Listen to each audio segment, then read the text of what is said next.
Ilang buwan mula ngayon luluhod sa gitna ng basang kalsada si Miguel Castillo, ang tanyag na CEO ng Castillo Holdings. Iiyak siya magmamakaawa habang hawak ang aking mamahaling sapatos, sasabihing nagkamali siya at handa niyang ibigay ang lahat basta't huwag ko lang siyang ipatapon sa kulungan. Ngunit titingnan ko lamang siya mula sa bintana ng aking sasakyan, sabay ngiti ng malamig. Ang taong naglagay ng corona sa kanyang ulo ay siya ring may kakayahang magpabagsak sa kanya sa pinakamalalim na putikan. Pirmahan mo na ito. Buntis si Bianca at kailangan niya ng marangal na pangalan. At the end of the day, hindi ka na bagay sa mundong ginagalawan ko. Huwag ka nang umasa na may makukuha ka kahit isang sentimo sa pamilyang ito. Mula sa mansyon na tinitirhan mo hanggang sa huling sentimo ng Castillo Holdings, pawang-pawis ko ang nagtayo nito habang ikaw ay nakaupo lang sa bahay bilang isang walang silbing asawa. Nanginig ang aking buong katawan. Parang may kung anong malamig na bagay ang sumaksak sa aking dibdib at dahan-dahang binalata ng aking puso. Nakatayo ako sa gitna ng marangyang VIP holding room ng Grand Ballroom, suot ang isang mamahaling gold-beaded gown na ako mismo ang nagdisenyo para sa gabi ng aming ika-10 anibersaryo ng kasal. Sa labas ng pinto, naririnig ko ang marahang tugtog ng violin, ang tawanan ng mga mayayamang negosyante, at ang kalantog ng mga basong kristal na nagdiriwang para sa aming tagumpay. Ang buong akala ko ito na ang gabi na tatayo ako sa tabi ni Miguel bilang kanyang kabiyak at kasosyo na nagtayo ng kanyang imperyo mula sa wala. Ngunit ang bumungad sa akin ay ang mga papel ng diborsyo. At ang aking asawang si Miguel, kasama ang kanyang batikang PR director na si Bianca Ramos, na ngayon ay nakatayo sa tabi niya habang hawak ang isang kitang-kita ng umbok sa kanyang tiyan. Sari-sari store pa lamang ang pagmamayari ng pamilya Castillo nang pakasalan ko si Miguel. Naalala ko pa nung mga panahong bawat piso ay pinagkakaisya namin para sa hapunan. Noong mga panahong nagkasakit ang kanyang ama, ako ang nagbenta ng mga huling alahas ng aking yumaong magulang upang may maipambayad sa ospital. At nang mamatay ang kanyang ama, nangako ako sa harap ng dambana ng simbahan na hinding-hindi ko iiwan si Miguel. Tinago ko ang aking tunay na pagkakakilanlan bilang tagapamahala ng Navarro Capital, isang malaking pondo ng pamumuhunan, dahil ayokong masira ang kanyang pride bilang lalaki. Ginawa ko ang lahat ng diskarte sa likod ng kurtina, nagpuyat para ayusin ang mga kontrata at gumamit ng mga dummy companies para punduhan ang Castillo Holdings sa tuwing malapit na itong malugi. Ngunit ang lahat ng iyon ay parang naging abo sa isang saglit. Bumalik sa aking gunita ang nangyari 5 taon na ang nakalilipas. Ang malalakas na kulog sa labas ng ospital habang dahan-dahang pumapatak ang aking luha sa malamig na sahig ng operating room. Nawala ang aming unang sanggol dahil 3 gabi akong hindi natulog para lamang matapos ang joint venture contract na nagligtas sa Castillo Holdings mula sa bangkarote. Nang magising ako mula sa operasyon, walang yakap o comfort na galing sa aking biyanan na si Doña Teresa. Sa halip, ang kanyang matatalas na mata at mapanghusgang boses ang sumalubong sa akin. Walang silbi ang matres mo, baog ka na nga, pabigat ka pa sa anak ko. At ngayon si Bianca ay nakatayo doon, suot ang pulang sutla, nahapit sa kanyang katawan nakangiti habang hinahaplos ang kanyang tiyan, na tila ba isa itong mamahaling tropeo na hinding-hindi ko kailanman maaabot. Diyos ko po, bakit ganito ang tadhana? 10 taon ng aking buhay, 10 taon ng pananahimik at pagpapakasakit. Para saan? Para lamang ba itapon tulad ng isang basahang marumi sa sandaling umabot na siya sa rurok ng tagumpay? Huwag ka nang gumawa ng eksena rito, Camille. Bulong ni Doña Teresa na kapapasok pa lamang sa silid. Ang kanyang boses ay tila may kasamang lason habang inaayos ang kanyang mamahaling lace na belo na tila galing sa simbahan. Isipin mo naman ang hiya ng pamilya Castillo. Maraming media sa labas. Lumabas ka roon, ngumiti ka sa harap ng mga kamera, at pagkatapos ng gabi na ito, tahimik kang umalis sa mansion.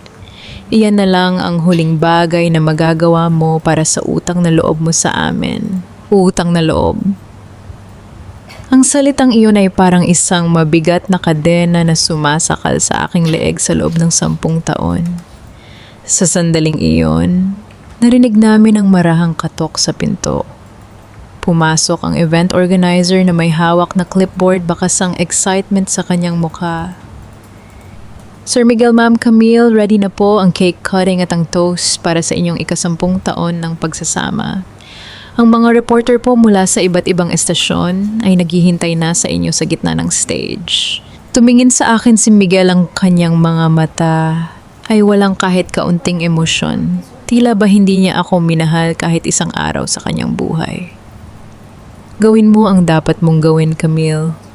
Pirmahan mo na iyan para makuha mo pa ang huling buwan ng suporta na ibibigay ko sa iyo. Napakapit ako sa gilid ng mesa upang hindi matumba. Ang aking puso ay tila nadurog at naging maliliit na piraso na sumasaksak sa aking sariling dibdib.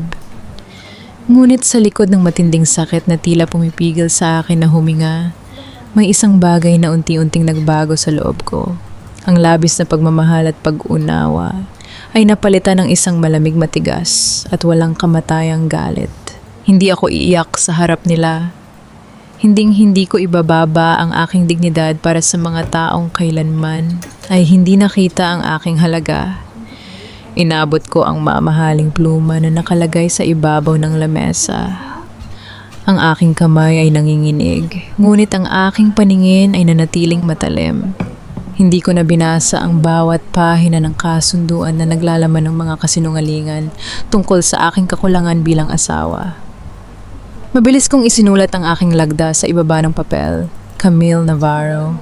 Nasilayan ko ang mabilis ng ngiti sa labi ni na Miguel at Doña Teresa, isang ngiti ng tagumpay at ginhawa dahil sa wakas ay nakuha na nila ang kanilang gusto.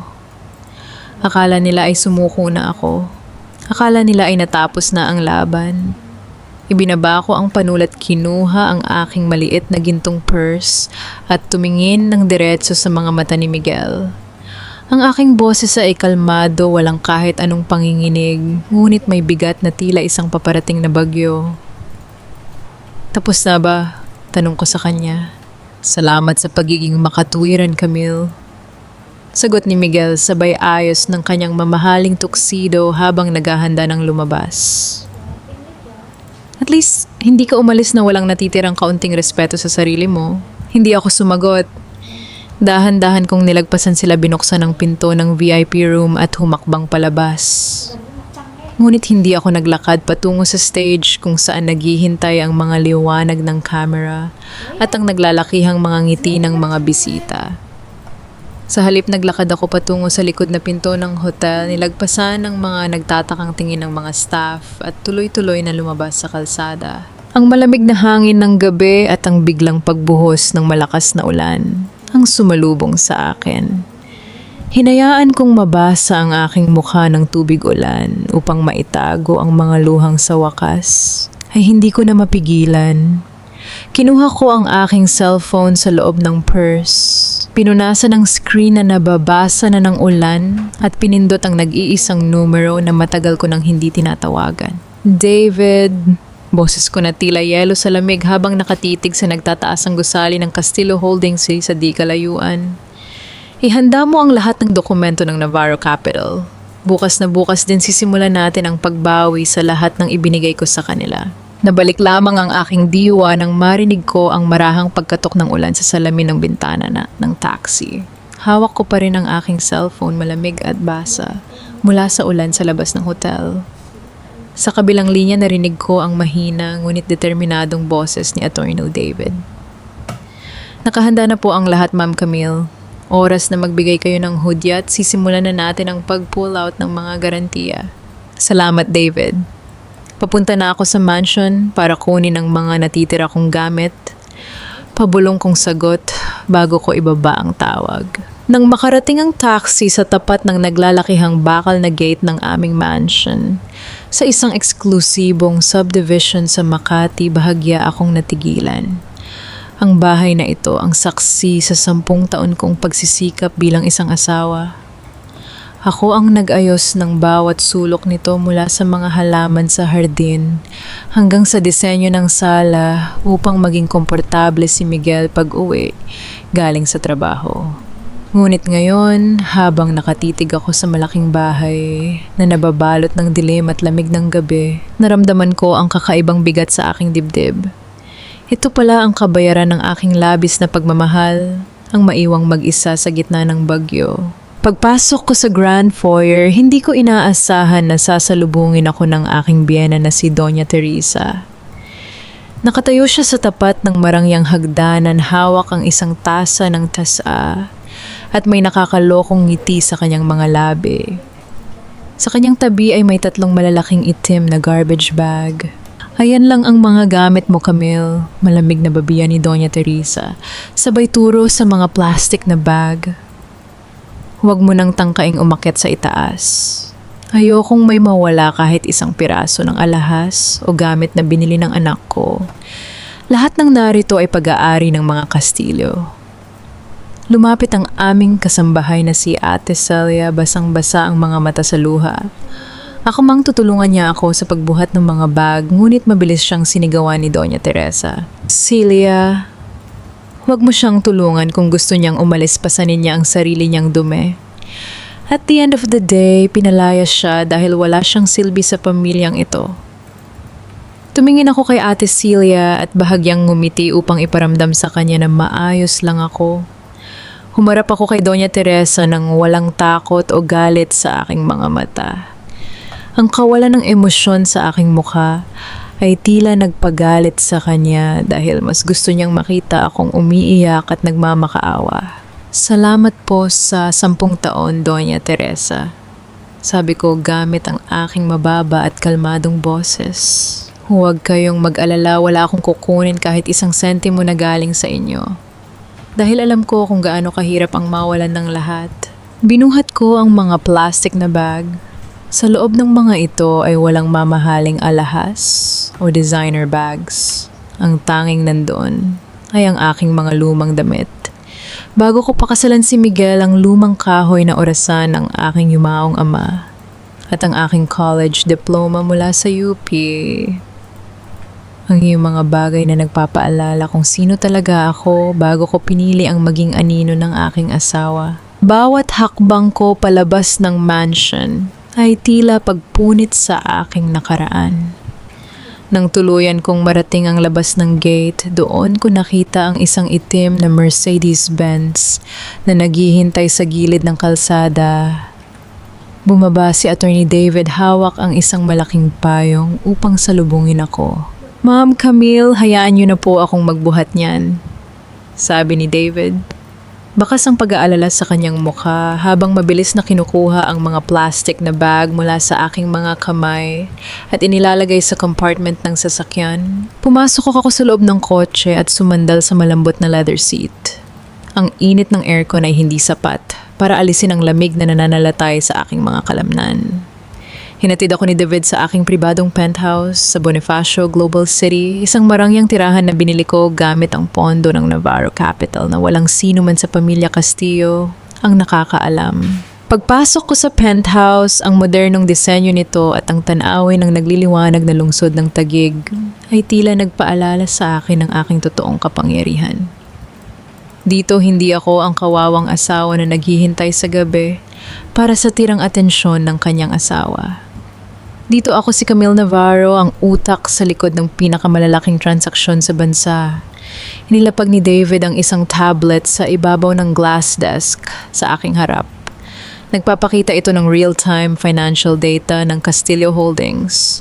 Ma'am, sa kasalukuyan, ang Castillo Holdings ay may utang na 500 milyong piso sa Banco de Oro at Metrobank para sa kanilang bagong development project sa Cavite.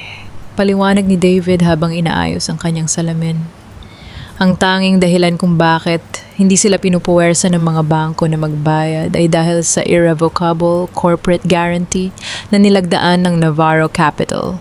Uminom ako ng mainit na tubig upang pakalmahin ang aking lalamunan.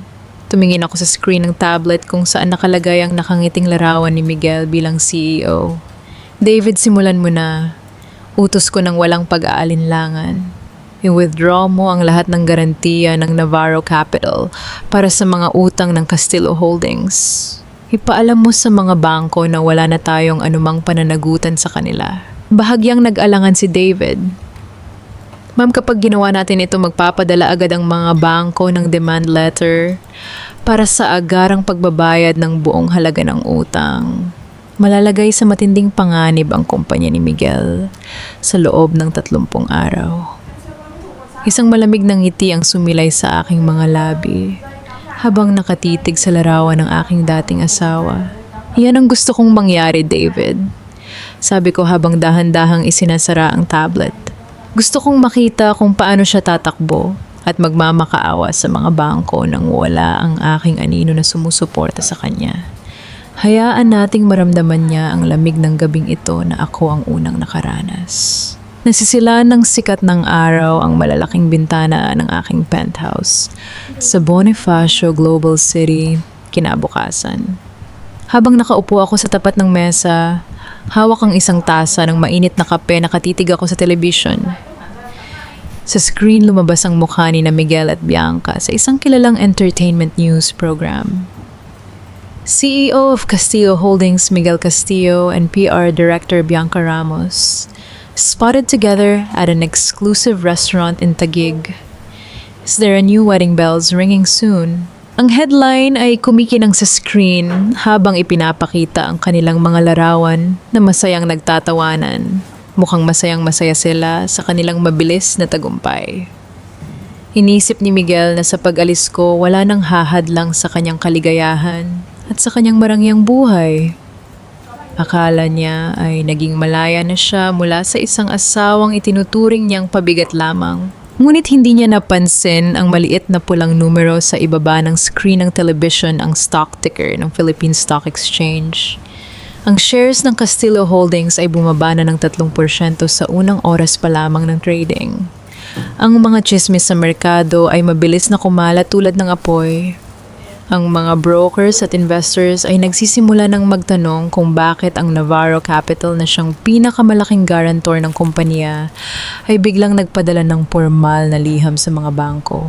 Habang nagpapakasasa sila sa kanilang ilusyon ng tagumpay, hindi nila alam na ang unang crack sa kanilang pader ay nagsimula na. Pumasok si Attorney David sa aking silid, dala ang isang makapal na folder. Ang kanyang mukha ay seryoso, ngunit may bakas ng kasiyahan sa kanyang mga mata. Ma'am Camille, natanggap na ng Banco de Oro at Metrobank ang ating formal na cancellation letter, sabi ni David habang ibinababa ang folder sa mesa. Gaya ng inaasahan, nagpanik ang kanilang credit department. Tumawag na ang Vice President ng BDO kay Miguel para sa isang emergency meeting. Ano ang naging reaksyon ni Miguel? Tanong ko habang marahang iniikot ang tasa ng kape. Ayon sa ating source sa loob ng Castillo Tower, nagalit daw po si Miguel sa kanyang opisina. Sagot ni David, gamit ang kanyang mahinahong boses. Akala niya ay nagkaroon lang ng error sa system ng Navarro Capital. Sinubukan niyang tawagan ang ating hotline, ngunit sinabi ng ating mga kinatawan na ang desisyon ay pinal at hindi na maaaring baguhin. Nang marinig ko yun, dahan-dahan kong ibinaba ang aking tasa sa ibabaw ng mesa nang walang nililikhang anumang ingay. Ang bawat kilos ko ay puno ng kalkulasyon. Kilala ko si Miguel. Siya ay isang taong puno ng pride at kumpiyansa sa sarili na umaabot na sa punto ng kahangalan. Dahil hindi niya alam kung sino ang tunay na nagmamay-ari ng Navarro Capital, isipin niya na maaari niyang daanin sa kanyang karaniwang karisma ang mga bangko. Iisipin niya na ang pangalang Castillo Holdings ay sapat na upang mapanatili ang tiwala ng mga investors. Masyado siyang kampante, David. Bulong ko habang nakatingin sa labas ng bintana kung saan tanaw ang naglalakihang mga gusali sa Makati. Iniisip niya na ang kumpanya niya ay matatag dahil lamang sa kanyang pangalan. Hindi niya alam na ang bawat brick ng kumpanyang iyon ay itinayo gamit ang aking mga kamay. Ano po ang susunod nating hakbang, ma'am? Tanong ni David. I-release mo ang balita sa mga financial columnists.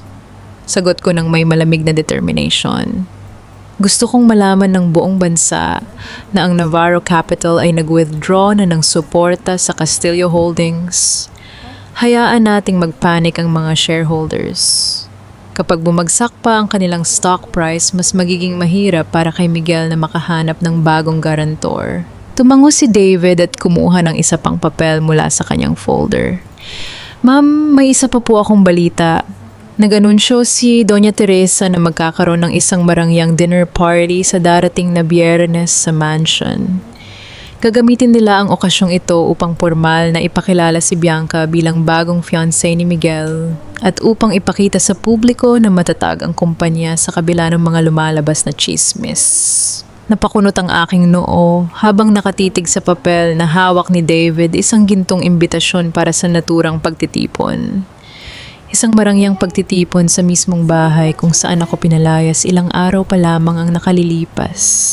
Gagamitin nila ang aking dating tahanan upang ipagdiwang ang kanilang kataksilan habang pilit na pinagtatakpan ng katotohanan na ang kanilang kumpanya ay dahan-dahan ng lumulubog sa kumunoy ng utang. Isang mapait na ngiti ang sumilay sa aking mga labi. Ito ang laro na gusto nilang laruin, isang laro ng pagpapanggap at kasinungalingan sa harap ng mataas na lipunan ng Manila. Gusto nilang magpanggap na maayos ang lahat. Bulong ko habang dahan-dahang hinahawakan ng gintong imbitasyon. Kung gayon ibigay natin sa kanila ang kanilang hinahanap. David, ihanda mo ang aking sasakyan sa Biyernes. Dadalo ako sa party ng aking dating pamilya. Ma'am Camille, sigurado po ba kayo? Tanong ni David, bakas ang pag-aalala. Baka kung ano ang gawin or sabihin sa inyo ni Doña Teresa doon.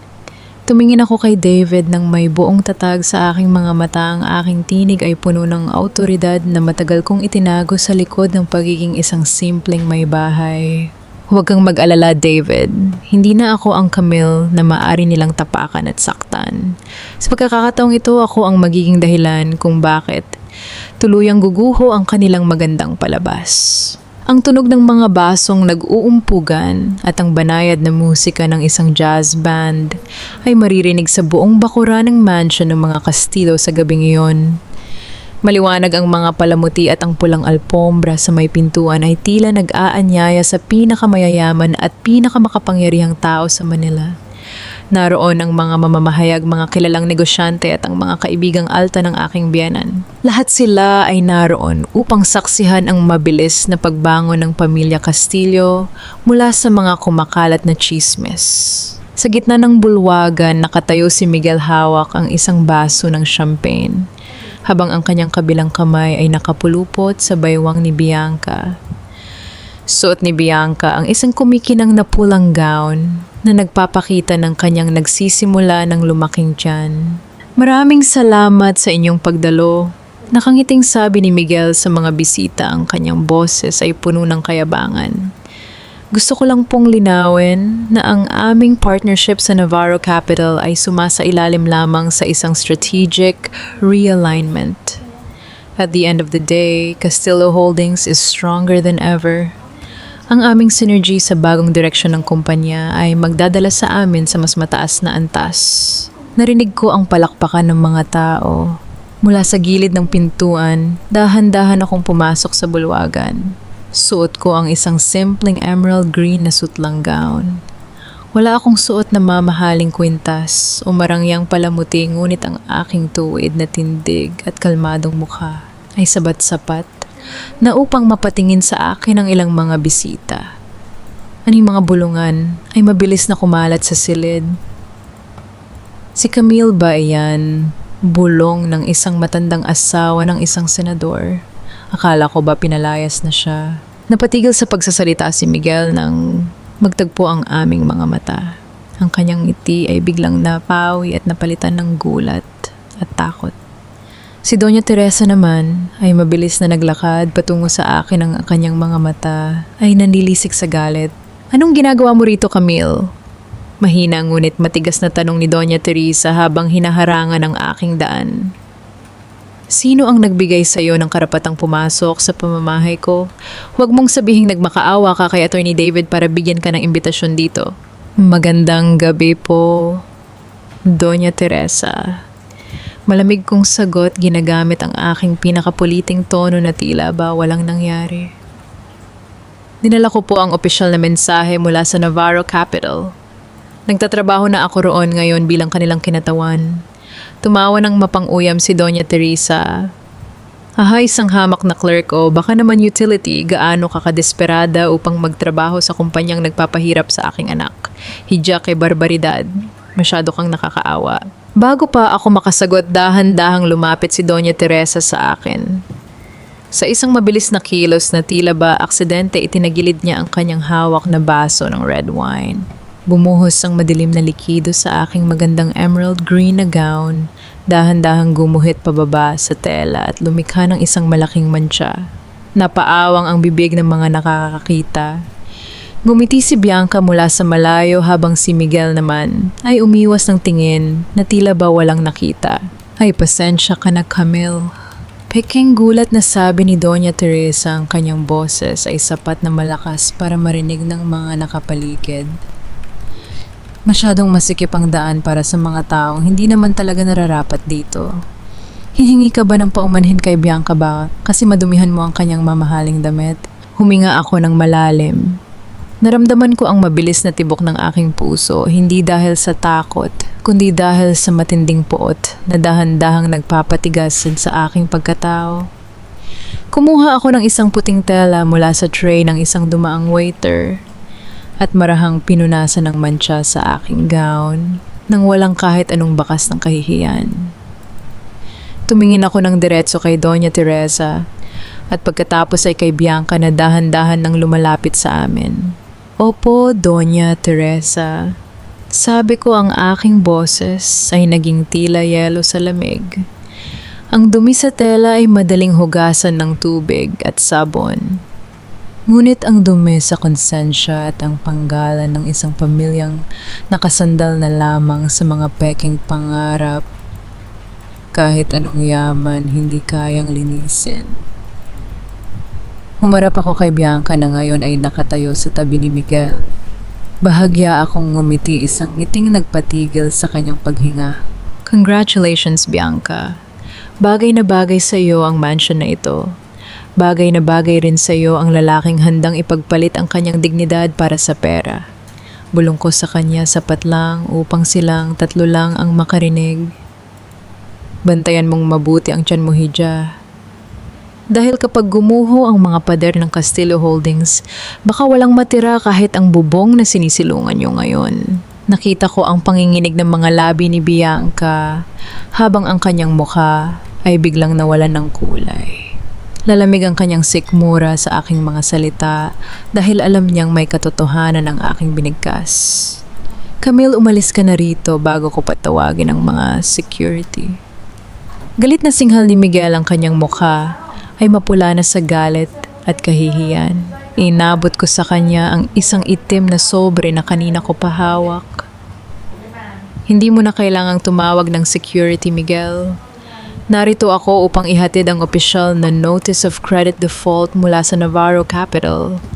May 30 araw ka na lang upang bayaran ng 500 milyong piso. At the end of the day, do you still have the synergy to pay it? Bago pa man makasagot si Miguel, tumalikod na ako. Ngunit hindi ako dumaan sa harap ng mga bisita. Ginamit ko ang dahilan ng paglilinis ng aking damit upang maglakad patungo sa ikalawang palapag ng mansion. Alam ko ang bawat sulok ng bahay na ito.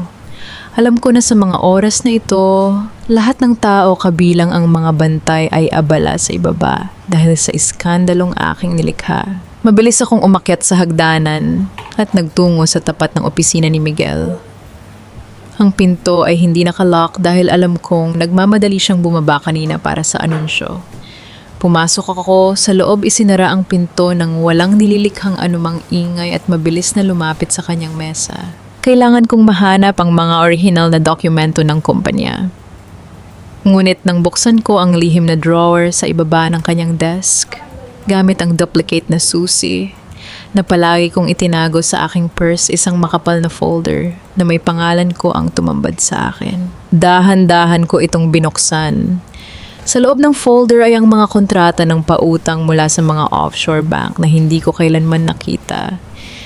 At sa ibaba ng bawat pahina naroon ang aking pirma. Ang pirma ko na ginaya at pineke ng walang kamalay-malay. Nanlamig ang aking buong katawan habang binabasa ang mga dokumento. Hindi lang ako basta hiniwalayan ni Miguel. Plano niyang iwan sa akin ang lahat ng kanyang mga ilegal na utang upang ako ang mabulok sa kulungan habang siya ay nagpapasasa sa yaman kasama si Bianca. Dahan-dahan kong isinara ang zipper ng aking malaking leather bag kung saan ko maingat na isinilid ang makapal na folder ng mga palsipikadong dokumento. Mabilis ngunit tahimik akong lumabas mula sa opisina ni Miguel. Bawat hakbang ko pababa sa likod ng hagdanan ay tila sinasabayan ng mabigat na tibok ng aking puso. Naririnig ko pa rin ang hiyawan ng mga tao sa ibaba, ang marangyang musika na tila isang pang-uuyam sa katotohanang natuklasan ko lang. Nang makalabas ako sa bakuran, hindi na ako nag-atubili. Sumakay ako sa naghihintay na kotse ni Attorney David. Nang maisara ko ang pinto ng sasakyan, doon ko lamang naramdaman ang matinding panginginig ng aking mga kamay. Nanlalamig ang aking buong pagkatao hindi dahil sa basang gown na suot ko, kundi dahil sa tindi ng kataksilan ng lalaking minahal ko ng 10 taon. Ma'am Camille, okay lang po ba kayo?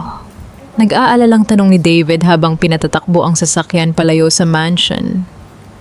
Masyado pong maputla ang mukha ninyo. Hindi ako sumagot. Niyakap ko lamang ng mahigpit ang aking bag, tila ba ito na lamang ang tanging bagay na magpapanatili sa aking katinuan. Pagdating namin sa aking penthouse sa Bonifacio Global City, agad naming inilatag ang mga dokumento sa ibabaw ng malaking glass table sa sala. Ang tanging liwanag sa silid ay ang dilaw na ilaw mula sa isang desk lamp na nagbigay ng mas seryosong atmosfera sa aming ginagawa. Kinuha ni David ang kanyang salamin at dahan-dahang sinuri ang bawat pahina ng kontrata ng pautang mula sa isang offshore bank na nakabase sa Cayman Islands. Bawat pirma na nakalagay doon ay kahawig na kahawig ng aking lagda, ang paraan ng pagkuruba ng titiksi at ang mahabang guhit sa huli. Kung titingnan ng isang ordinaryong tao, isipin nilang ako talaga ang pumirma nito. Ma'am Camille, pabulong na, sabi ni David, ang kanyang boses ay puno ng matinding galit. Tingnan ninyo ang mga petsa ng transaksyon. Lumapit ako at tiningnan ang nakasulat sa screen ng kanyang tablet na nagpapakita ng digitized timeline ng mga pautang. Ang mga petsa ay nakasulat sa malalaking numero. 14 ng Nobyembre, 5 taon na ang nakalilipas. Napatakip ako sa aking bibig habang dahan-dahang umaagos ang mainit na luha sa aking pisngi. Ang petsang iyon, yun ang mismong araw kung kailan ako nakahiga sa malamig na kama ng ospital, umiiyak at nagluluksa dahil sa pagkawala ng aming anak. Habang dugo ang nakikipaglaban ako para sa aking buhay, habang nadudurog ang aking puso. Bilang isang ina, si Miguel ay nakaupo sa kanyang opisina, hawak ang panulat at maingat na ginagaya ang aking pirma upang ilipat ang daan-daang milyong piso sa kanyang sariling lihim na account gamit ang aking pangalan bilang garantor.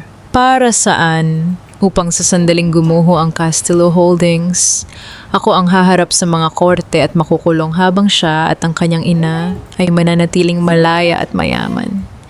Isang mapait na tawa ang lumabas sa aking mga labi sa gitna ng aking pagluha. Ito pala ang gantimpala sa aking 10 taon ng katapatan. Ito pala ang halaga ng aking mga sakripisyo. Hindi lang ako basta ipinalit sa mas bata at buntis na babae. Binalak akong sirain, tapakan at ibaon sa buhay ni Miguel Castillo. Diyos ko po. Bulong ko sa katahimikan ng silid habang hinahawakan ang aking dibdib na tila ba sasabog ito sa tindi ng sakit. Paano niya nagawa ito sa akin? Paano niya nagawang gamitin ang araw ng pagkamatay ng anak namin para ipasok ako sa ganitong uri ng patibong? Ma'am Camille, huwag po kayong mag-alala.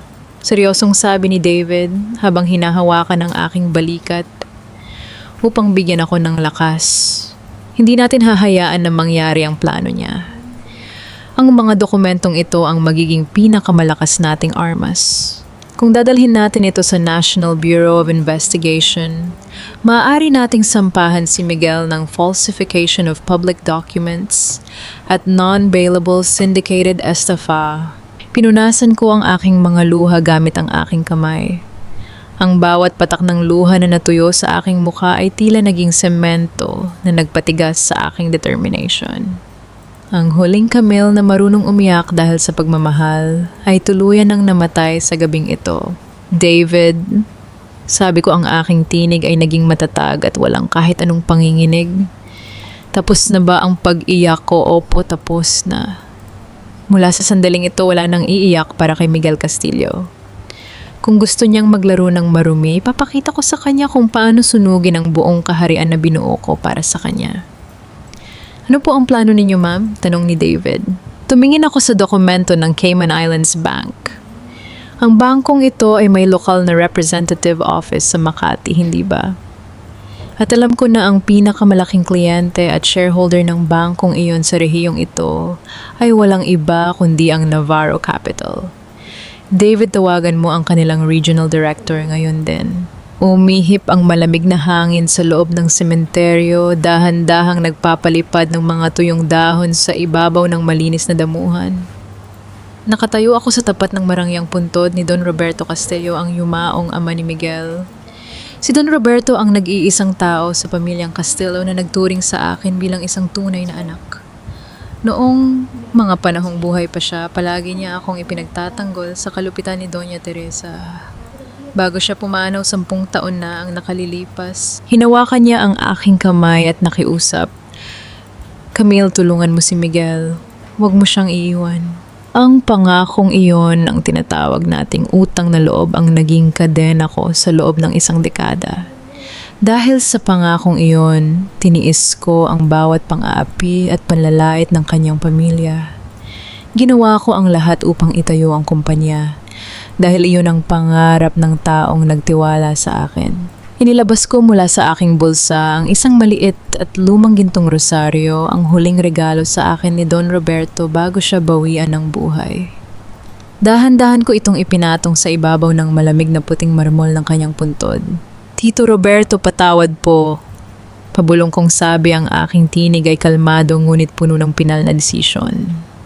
Tinupad ko po ang aking pangako. Binigyan ko si Miguel ng 10 taon ng aking buhay, ng aking talino, at ng aking buong pagmamahal. Iniligtas ko ang inyong kumpanya ng paulit-ulit mula sa kapahamakan. Ngunit sa pagkakataong ito, sumobra na ang inyong anak. Hindi lang niya ako itinapon, binalak pa niya akong ipakulong gamit ang mga peking dokumento. Huminga ako ng malalim, hinahaya ang tangay ng hangin ang huling natitirang bigat sa aking dibdib. Mula sa araw na ito, formal ko nang tinatapos ang aking utang na loob sa inyo at sa mga Castillo. Malaya na ako sa aking pangako at ang natitirang pangalan ng inyong pamilya.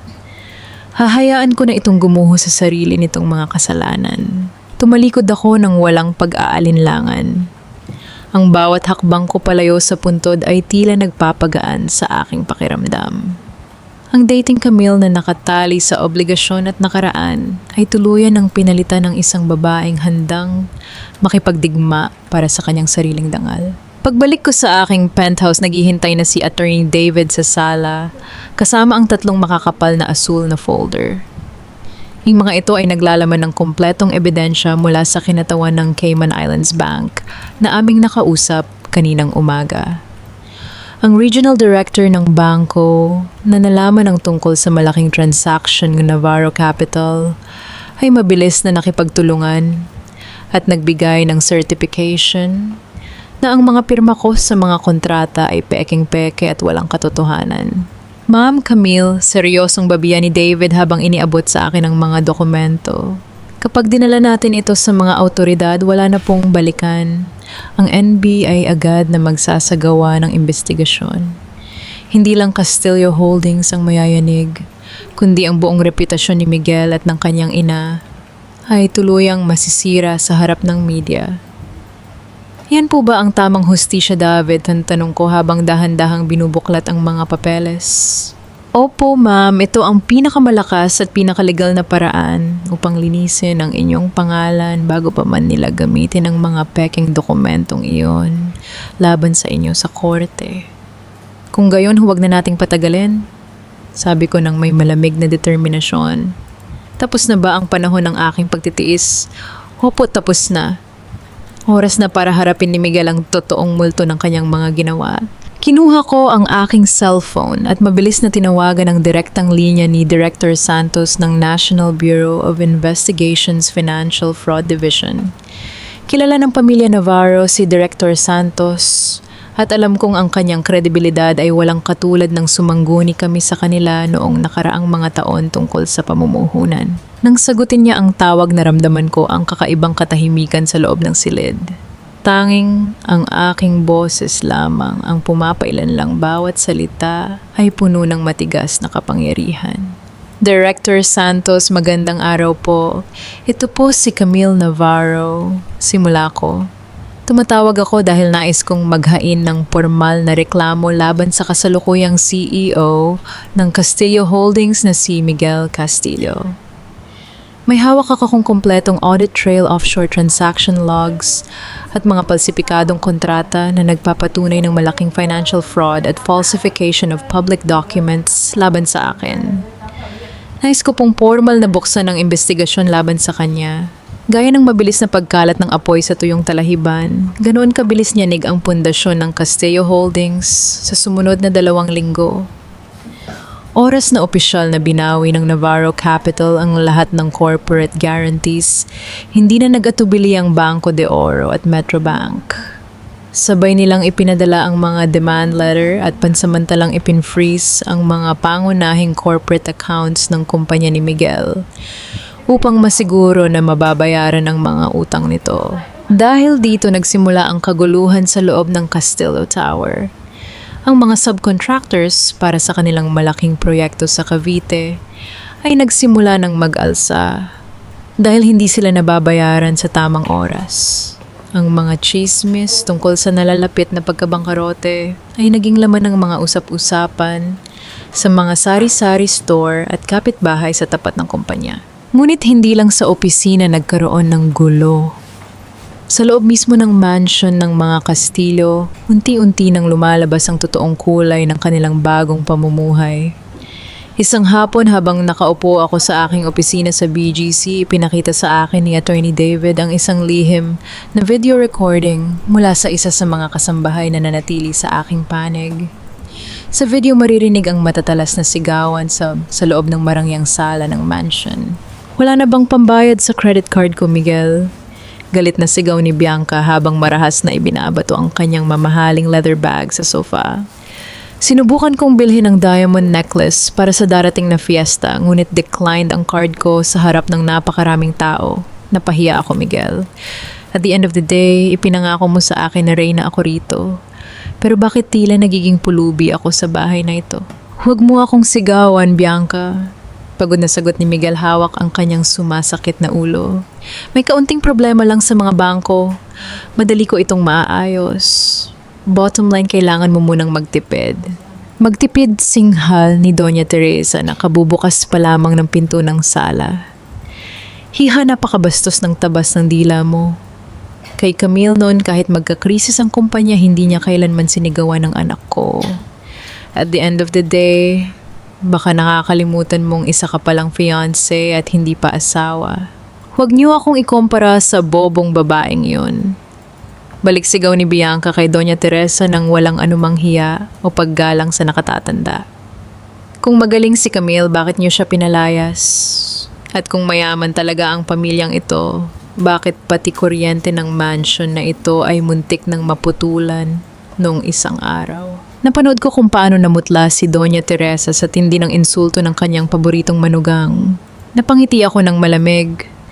Ang karmang ipinagkait ko sa kanila noon ay dahan-dahan na nilang ibinibigay sa isa't isa. Ang pamilyang itinayo sa kataksilan at kasakiman ay tuluyan ng nag-aaway dahil sa kawalan ng pera. Ngunit alam kong hindi sapat ang simpleng away pamilya. Kailangan ni Miguel ng pera at ibibigay ko sa kanya ang daan upang tuluyan siyang malubog.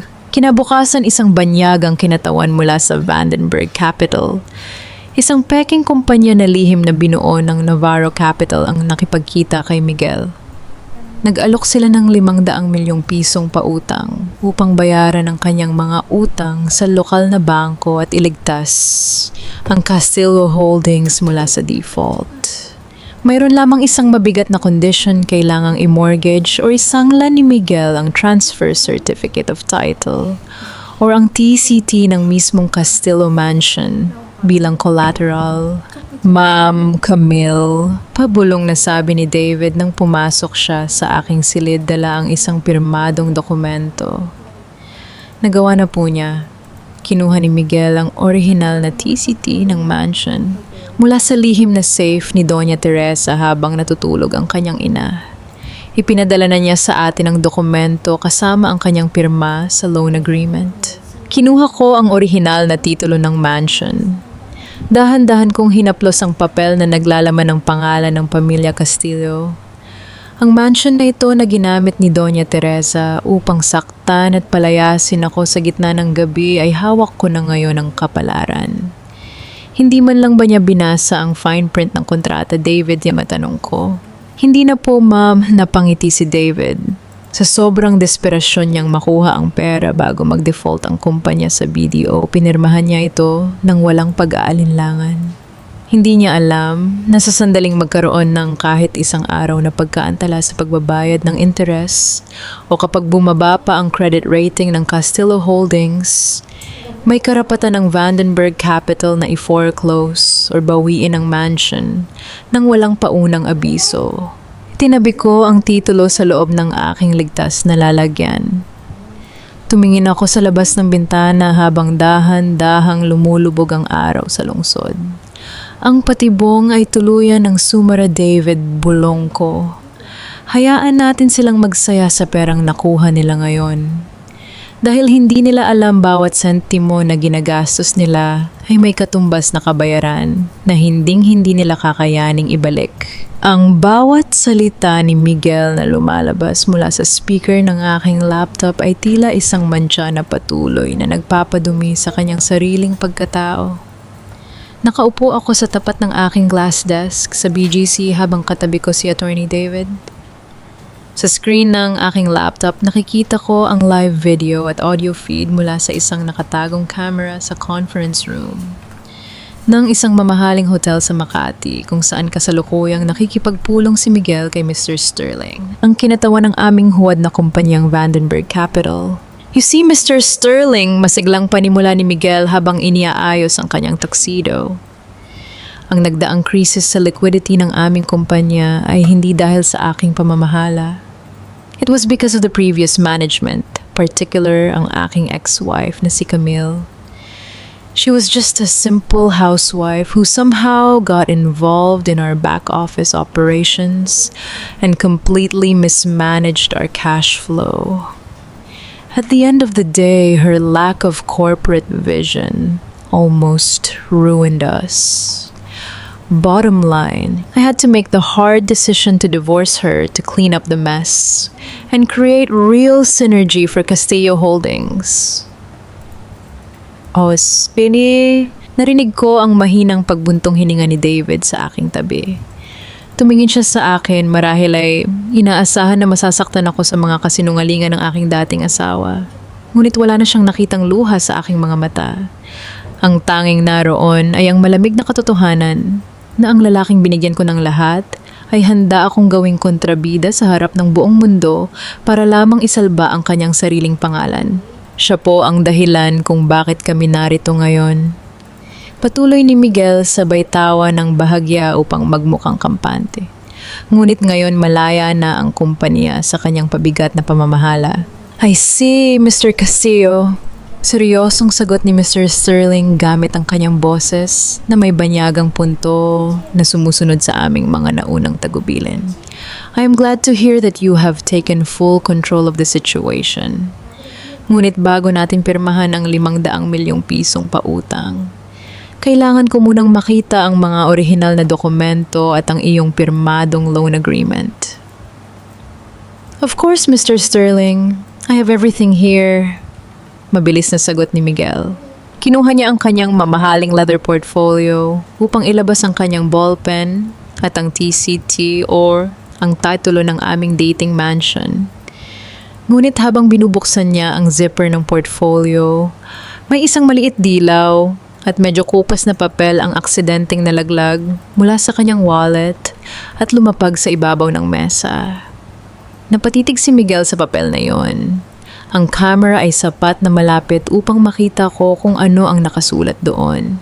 Iyon ay isang lumang resibo mula sa isang maliit na litsunan at isawan sa Pasay 10 taon na ang nakalilipas.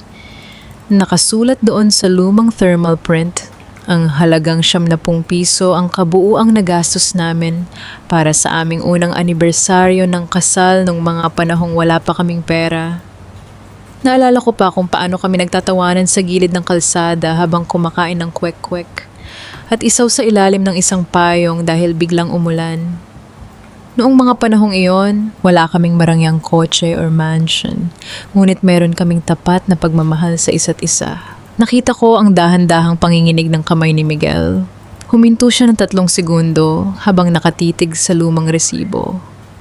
Ang kanyang dibdib ay bahagyang kumipot at nakita ko ang mabilis na paglunok ng kanyang laway.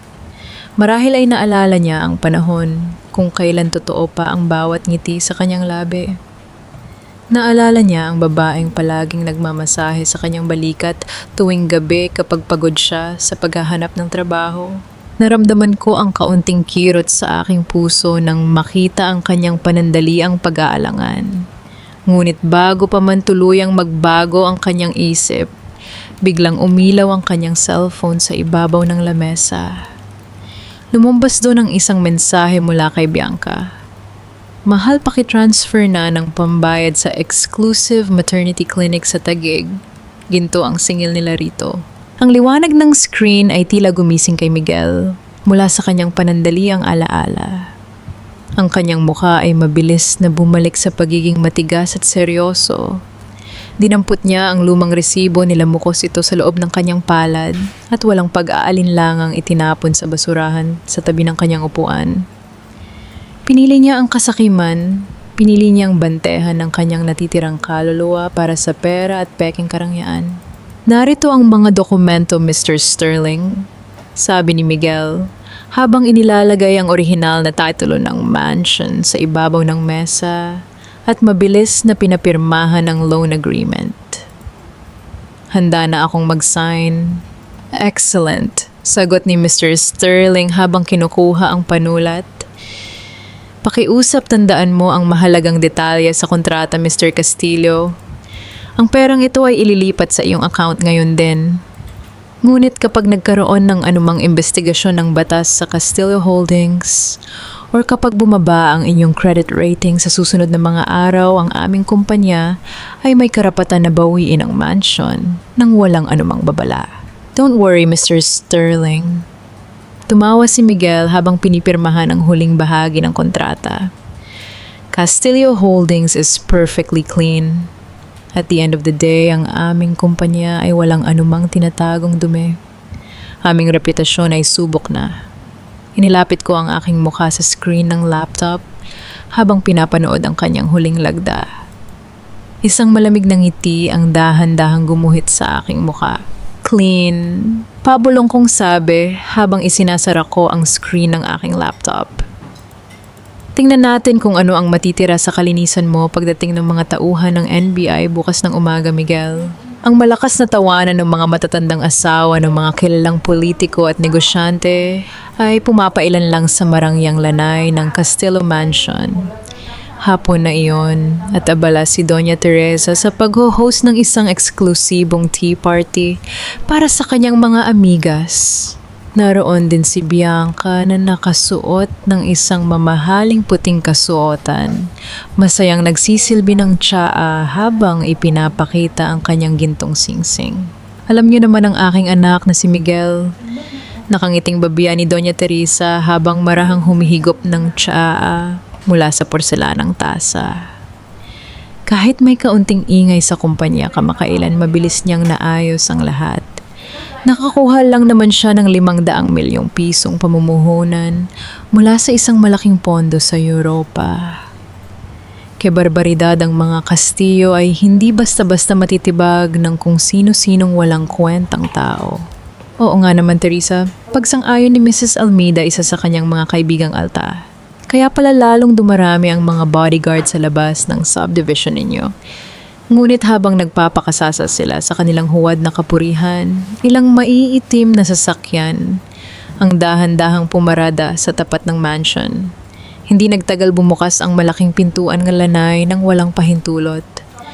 Pumasok si Attorney David kasama ang isang sheriff mula sa korte at 4 na unipormadong security guards. Napatayo si Doña Teresa sa tapat ng kanyang mga bisita. Ang kanyang mukha ay agad na nabalot ng galit at kahihiyan. Anong karapatan ninyong pumasok sa pamamahay ko nang walang pasabi? Sigaw ni Doña Teresa habang nanginginig ang kanyang kamay na may hawak na tasa. Doon ninyo ba kilala kung sino ako? Sino ang nagpapasok sa mga hampas lupang ito rito? Ay, kato. Magandang hapon po, Doña Teresa. Seryosong babiyan ni Attorney David habang inilalabas ang isang dokumento na may opisyal na selyo ng korte. Ako po si Attorney David mula sa Navarro Capital. Narito kami kasama ang Sheriff ng Makati upang isagawa ang formal na foreclosure at pagbawi sa ari-ariang ito. Foreclosure. Nanghihinang babiyan ni Bianca habang dahan-dahang lumalapit sa tapat ng mesa. Huwag niyo kaming lokohin. Kababayad lang ni Miguel ng utang sa mga bangko gamit ang pondo mula sa Europa. Opo, nagbayad nga po si Mr. Castillo, tugon ni David gamit ang kanyang kalmadong boses. Ngunit ang ginamit niyang collateral para sa pautang na iyon ay ang titulo ng mansion na ito. Nakasaad sa kontrata na kapag nagkaroon ng malaking investigasyon ng batas sa Castillo Holdings o kapag bumaba ang credit rating nito, may karapatan ng nagpahiram na bawiin ang collateral.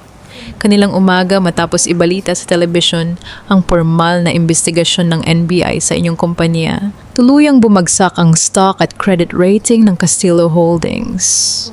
Kaya naman ang mansion na ito ay opisyal ng pag-aari ng Navarro Capital. Hindi totoo yan, kasinungalingan ng sigaw ni Doña Teresa habang ang kanyang mga amigas ay nagsisimula ng magbulungan at magtinginan. Tatawagan ko si Miguel ngayon din magbabayad kayo sa pambabastos na ito. Mabilis niyang dinampot ang kanyang cellphone sa ibabaw ng lamesa. Ang malakas na tunog ng pag-ring ng kanyang mamahaling telepono ay binalot ang buong silid, ngunit walang sumasagot sa kabilang linya. Huwag mo nang tawagan si Miguel, Doña Teresa. Isang malamig at pamilyar na boses ang narinig mula sa may pintuan. Napalingon ang lahat ng tao sa lanay. Dahan-dahan akong pumasok sa loob, suot ang isang napaka-eleganteng puting power suit at hawak ang isang kulay gintong folder na naglalaman ng bagong transfer certificate of title ng mansion. Ang aking mukha ay kalmado, ang aking tuwid na tindig ay nagpapakita ng isang tunay na may-ari. Camille, gulat na bulong ni Mrs. Almeida habang tinatakpan ng kanyang bibig sa tindi ng gulat. Anong ginagawa mo rito, baog na babae? Galit na sigaw ni Doña Teresa habang sinusubukang itago ang kanyang takot sa likod ng kanyang mapang-aping tabas ng dila. Pinalayas ka na namin, wala kang karapatang tumapak sa bahay na ito.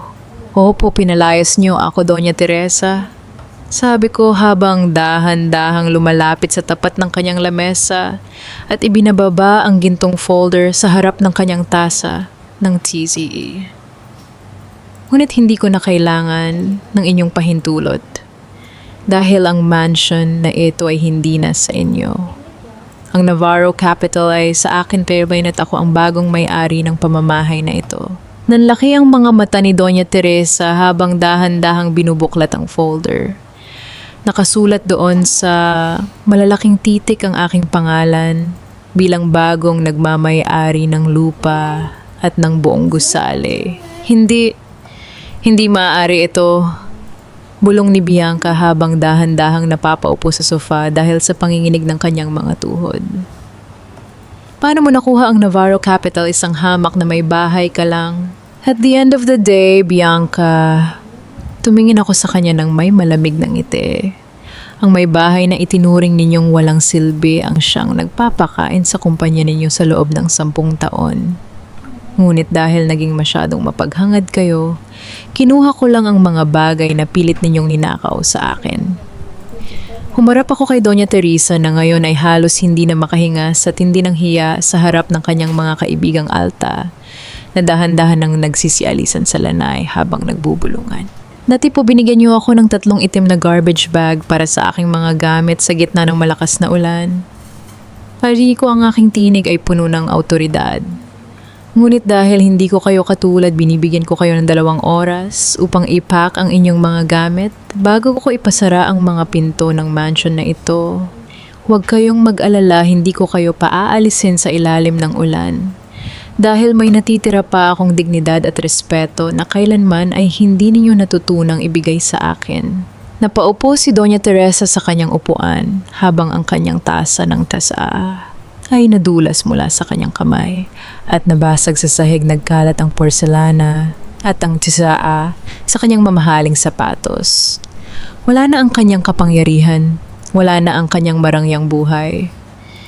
Lumapit sa akin si David at bumulong, "Ma'am Camille, nakahanda na po ang lahat para sa formal na pagpupulong ng mga board of directors bukas ng umaga. Si Miguel ay papunta na roon upang harapin ang huling bahagi ng ating plano." Tumingin ako sa nagkalat na nabasag na tasa sa sahig. "Mabuti David," bulong ko. "Ihanda mo ang aking sasakyan. Oras na para formal na bawiin ang aking kaharian." Ang marahas na pagbuka ng 2 malalaking pinto ng boardroom ng Castillo Tower nang sumunod na umaga ay tila hudyat ng isang napipintong bagyo. Sa loob ang hangin ay mabigat at puno ng tensyon. Nakaupo sa tapat ng mahabang lamesang gawa sa mahogany ang 10 miyembro ng Board of Directors ng Castillo Holdings. Lahat sila ay may hawak na dyaryo habang ang iba ay abala sa pagtingin sa kanilang mga tablet kung saan mabilis na bumababa ang stock price ng kumpanya. Sa tapat ng lamesa nakatayo si Miguel. Pawisan ang kanyang noo, gulo-gulo ang kanyang buhok at bakas sa kanyang mukha ang kawalan ng tulog. Upang patahimikin ang nagbubulungang mga board members, marahas niyang ibinaba ang kanyang 2 kamay sa ibabaw ng lamesa nang walang nililikhang anumang ingay, ngunit sapat ang kanyang lakas upang makuha ang atensyon ng lahat. "Mga kasosyo, pakiusap, manahimik kayo," sigaw ni Miguel habang pilit na pinatatatag ang kanyang nanginginig na boses. "Do not panic. At the end of the day, Castillo Holdings is an institution." Ang lumabas na balita tungkol sa investigasyon ng NBI ay isang PR hurdle lamang na binuo ng mga taong gustong sumira sa ating reputasyon. Bottom line, meron tayong 500 milyong pisong pondo mula sa Vandenberg Capital. We will override this crisis. Meron pa rin akong control sa kumpanyang ito. "Paano ka magkakaroon ng control, Miguel?" Galit na tanong ni Mr. Ramos, ang pinakamatandang board member. "Ang mga bangko ay nagpadala na ng demand letters. Nabalitaan din namin na ang mismong Castillo Mansion ay na-foreclose na kahapon ng hapon. Paano namin mapagkakatiwalaan ang isang CEO na hindi man lang nagawang protektahan ang sarili niyang tahanan?" Kasinungalingan ang mga tsismis na iyan. Pagtatanggol ni Miguel, habang dahan-dahang namumula ang kanyang leeg sa tindi ng galit at takot. Ang aking ina ay nasa mansion pa rin. At upang patunayan ang aking control, nais kong magkaroon tayo ng formal na vote of confidence ngayon din upang tanggalin ang mga miyembrong pilit na sumisira sa pagkakaisa ng board na ito. Sa pamamagitan ng aking 50% ng mga share, maaari kong gawin ito. Ngunit bago pa man makasagot si Mr. Ramos, ang malalaking pinto ng boardroom ay dahan-dahang bumukas ng walang anumang babala. Lahat ng tao sa loob ay napatigil at napatingin sa pintuan. Pumasok si Attorney David kasama ang 3 batikang corporate lawyers ng Navarro Capital At sa gitna nila dahan-dahang naglakad ang isang babaeng suot, ang isang napaka-eleganteng dark navy blue power suit. Ang kanyang buhok ay maayos na nakatali, ang kanyang mga mata ay matalim at puno ng kumpiyansa. Camille? Gulat na bulong ni Miguel habang dahan-dahang lumalaki ang kanyang mga mata sa tindi ng gulat. Anong ginagawa mo rito? This is a private board meeting. Sino sang nagpapasok sa'yo rito? Security, ilabas ang babaeng ito ngayon din. Huwag ka nang sumigaw, Miguel. Kalmado kong sabi habang dahan-dahang lumalapit sa tapat ng lamesa sa mismong dulo kung saan nakatayo ang upuan ng CEO.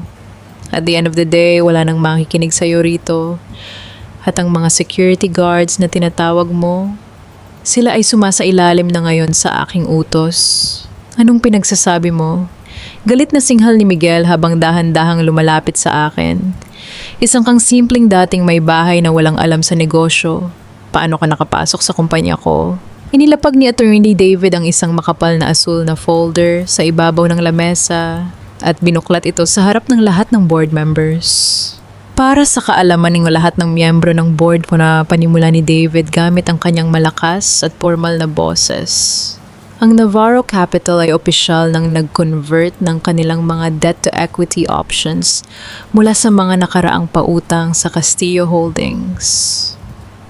Bukod dito sa nakalipas na 48 oras, binili rin ng Navarro Capital ang lahat ng lumulutang na shares ng kumpanya sa stock market.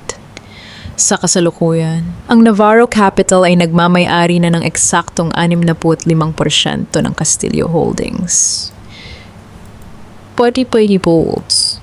Napatayo ang lahat ng board members mula sa kanilang mga upuan habang mabilis na binabasa ang mga opisyal na dokumento ng Securities and Exchange Commission SEC na inilapag ni David.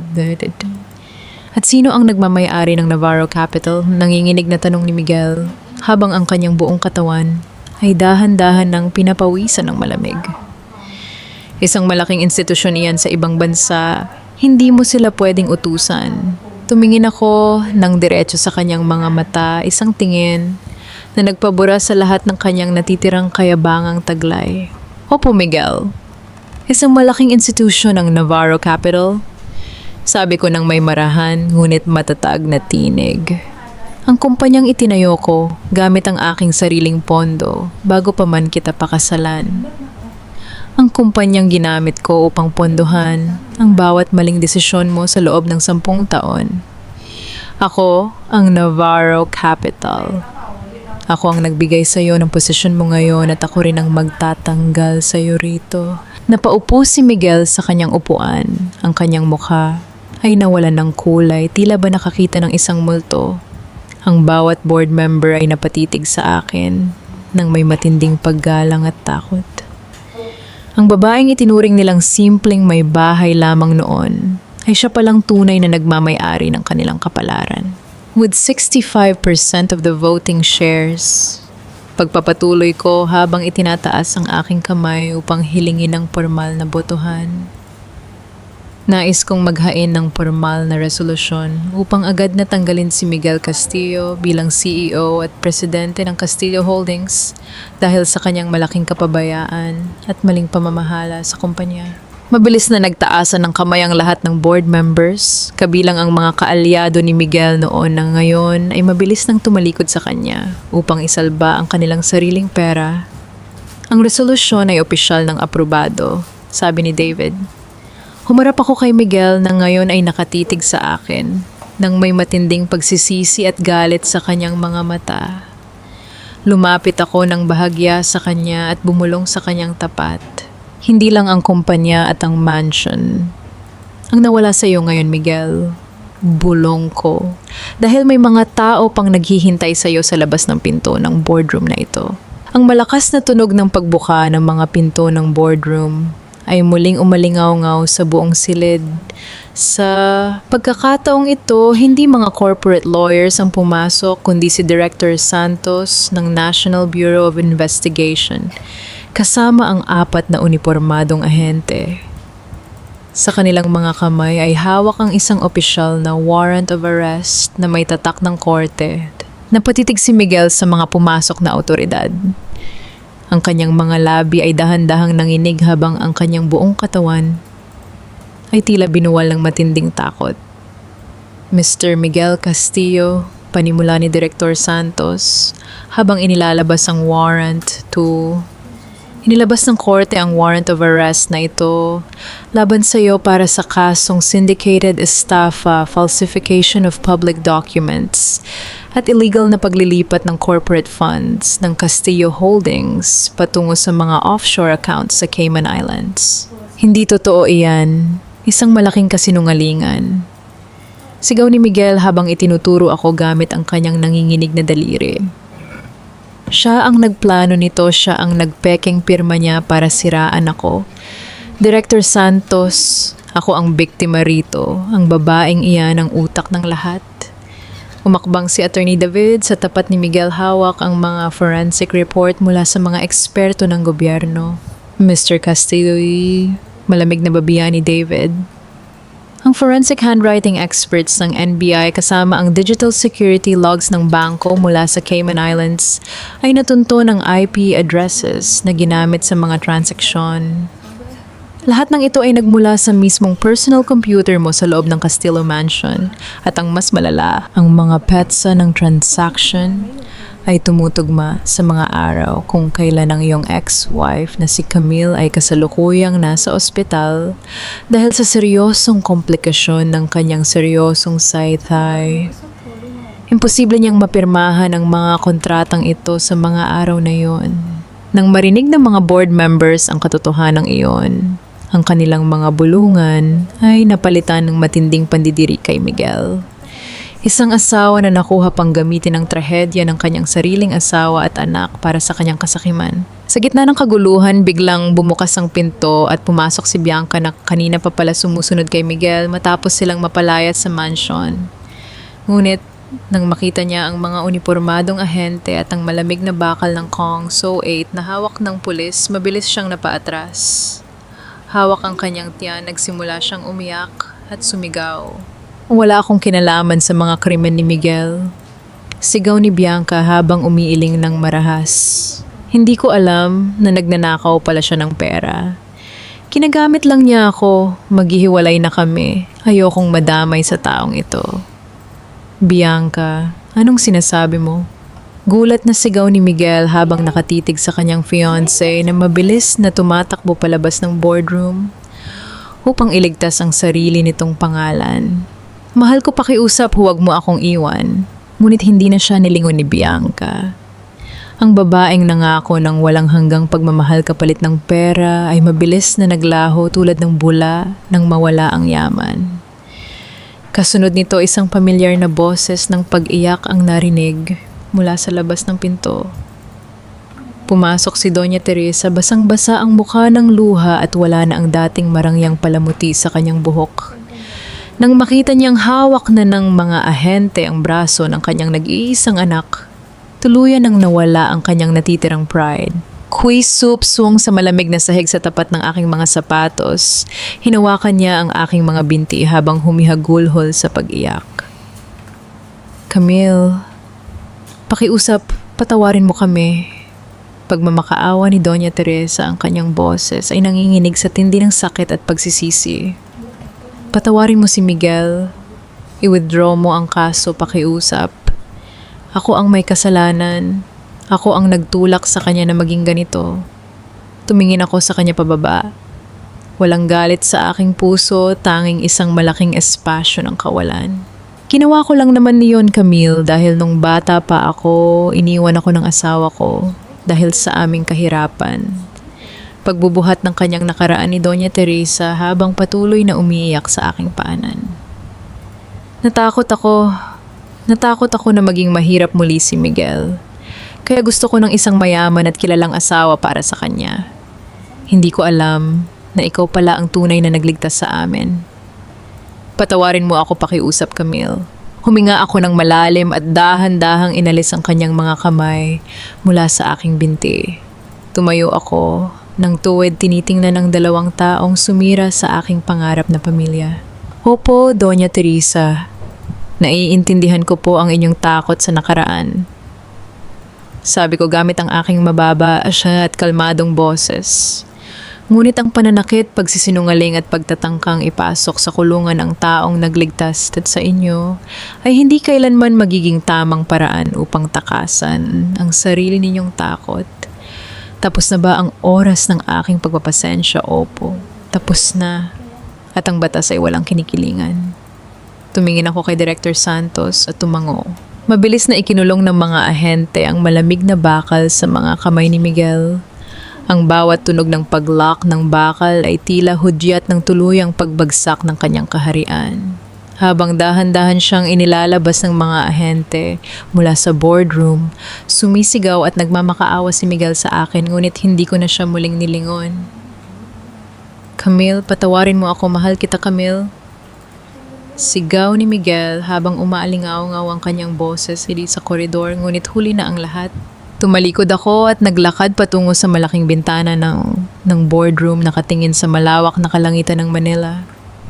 Ang bagyo ay natapos na at sa wakas ang liwanag ng araw ay dahan-dahan nang sumisilip sa aking bagong simula. Lumipas ang 6 na buwan. Sa loob ng madilim at masikip na selda sa Camp Bagong Diwa nakaupo si Miguel Castillo sa isang sulok suot ang kulay kahel na uniforme ng mga bilanggo. Wala nang mga reporter na nag-aagawan upang makuha ang kanyang pahayag. Wala na ang kanyang mga kaibigang alta na dati ay palaging nakapaligid sa kanya upang makikain sa kanyang marangyang lamesa. Kahit si Bianca ay tuluyan ng naglaho matapos makuha ang huling natitirang pera sa kanyang lihim na account at nabalitaan ko na lamang na nanganak ito sa ibang bansa nang hindi man lang inilagay ang pangalan ni Miguel sa birth certificate ng sanggol. Si Doña Teresa naman ay kasalukuyang nakatira sa isang maliit na inuupahang silid sa isang simpleng barangay sa labas ng lungsod. Umaasa na lamang sa kaunting tulong ng mga malayong kamag-anak na dati ay kanyang nilililiit. Ang labis na hiya sa harap ng lipunan ang naging pinakamabigat na parusa para sa isang babaeng naniwala na ang halaga ng tao ay sinusukat lamang sa pamamagitan ng pera at katayuan sa buhay. Tumingin si Miguel sa isang lumang piraso ng dyaryo na naiwan sa sahig ng selda. Sa harapang pahina ay makikita ang aking larawan, nakangiti habang tinatanggap ang parangal bilang isa sa mga pinakamaimpluwensyang leader ng negosyo sa bansa. Niyakap niya ang kanyang sariling mga tuhod habang dahan-dahang pumapatak ang kanyang luha sa semento. Sa unang pagkakataon sa kanyang buhay, naramdaman niya ang tunay na kahulugan ng kalungkutan. Napagtanto niya na ang pinakamalaking pagkakamali niya ay hindi ang pagbagsak ng kanyang kumpanya, kundi ang pagtatapon sa nag-iisang babaeng handang mamatay para lamang protektahan siya. Samantala sa malawak na lobby ng muling binuong Castillo Navarro Group, nakatayo ako sa harap ng daan-daan naming mga empleyado mula sa mga mataas na opisyal, mga engineers, hanggang sa mga rank and file na manggagawa at mga construction laborers. Wala akong suot na korona o marangyang alahas, ngunit ang bawat mata sa loob ng silid ay nakatingin sa akin ng may buong tiwala at paggalang. Mga kasama, panimula ko ang aking boses ay malakas at umaabot sa bawat sulok ng silid. Alam kong dumaan tayo sa isang napakalakas na bagyo. Nakita natin kung paano gumuho ang mga pader na binuo sa kasakiman at kasinungalingan. Ngunit ang bawat pundasyong nawasak ay nagbigay sa atin ng pagkakataon na magtayo ng isang mas matatag, mas marangal at mas tapat na tahanan. Huminto ako ng bahagya, tinitingnan ng mga mukha ng aming mga manggagawa na may hawak na helmet. Mula sa araw na ito, ang Castillo Navarro Group ay hindi lamang magtatayo ng mga nagtataas ang gusali. Magtatayo rin tayo ng mga buhay. Ibabalik natin ang tunay na kahalagahan ng malasakit sa bawat isa. Walang may iwan. Ang bawat pawis na inyong ibubuhos ay bibigyan natin ng tamang halaga at respeto. Dahil ang kumpanyang ito ay hindi pag-aari ng isang tao lamang, ito ay pag-aari nating lahat. Ang marahang pagpalakpak ng isang matandang foreman sa harap ay mabilis na sinundan ng malakas at masiglang palakpakan ng lahat ng tao sa lobby. May mga luha ng ginhawa sa mata ng mga manggagawa na dati ay natatakot na mawala ng trabaho dahil sa kaguluhang iniwan ni Miguel. Matapos ang pagpupulong, umakyat ako sa aking bagong opisina sa pinakatuktok na palapag ng gusali. Humakbang ako patungo sa balkonahe, hinahayaan ng banayad na hangin ng hapon na humaplos sa aking mukha. Isang malalim na hininga ang aking pinakawalan habang tinitingnan ko ang aking kanang pulso. Suot ko roon ang lumang kahoy na orasan ng aking yumaong ama. Ang marahang pag-ikot ng mga kamay ng orasan ay tila nagpapaalala sa akin ang bawat segundo ng aking pagtitiis, bawat gabi ng aking pagluha, at ang bawat desisyon na nagdala sa akin sa tugatog ng aking sariling tagumpay. Hindi ko ginamit ang aking lakas upang maghiganti sa marahas na paraan. Kinuha ko lang ang mga bagay na pilit nilang ninakaw sa akin at ginamit ko ito upang gumawa ng mas mabuti para sa maraming tao. Nahanap ko na ang aking tunay na dangal. Hindi na ako ang asawang nakatago sa likod ng anino ng isang lalaki. Ako na si Camille Navarro, nakatayo sa ilalim ng liwanag ng aking sariling araw, malaya, matatag, at handang harapin ang anumang bukas na darating.